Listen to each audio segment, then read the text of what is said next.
ராகினி சொல்றாங்க அவங்க அப்பா பசுபதி கிட்ட வெண்ணிலாவ ஊருக்கு அனுப்பி வைக்க பிளான் போடுறாங்கப்பா.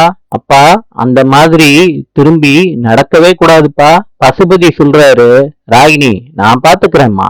வெண்ணிலாவோட சொந்தக்காரங்க கிட்ட பசுபதி பேசிடுறாரு வெண்ணிலாவை பத்தி. வெண்ணிலாவோட சொந்தக்காரங்க சொல்றாங்க பத்திரிக்கை முன்னாடி விஜய் கன்ஸ்ட்ரக்ஷனோட எம்டி வெண்ணிலாவ கல்யாணம் பண்ணிக்கிறேன்னு சொல்லி ஏமாத்தி வேற ஒரு பொண்ண கல்யாணம் பண்ணிருக்காரு. வெண்ணிலா சொல்றாங்க, விஜய் என்னோட புருஷன், நீங்க எல்லாரும் தான் எனக்கு நியாயம் வாங்கி கொடுக்கணும் அப்படின்னு வெண்ணிலா சொல்றாங்க பத்திரிகையாளர் முன்னாடி. இத எல்லாத்தையும் காவேரியும் விஜயோட குடும்பமும் பாத்துக்கிட்டு இருக்காங்க டிவியில. பத்திரிகையாளர்லாம் விஜயோட வீட்டுல கூடி இருக்காங்க. பத்திரிகையாளர்லாம் கேக்குறாங்க விஜய் கிட்ட, நீங்க வெண்ணிலாவுக்கு பொய்யான வாக்குறுதி கொடுத்துட்டீங்கன்னு அவங்களோட அங்கிள் சொல்றாங்களே, இது உண்மையா அப்படின்னு கேக்குறாங்க விஜய் கிட்ட.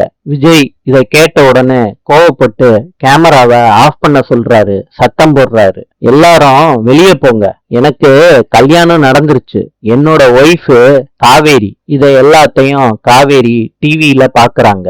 நாளை சந்திப்போம்.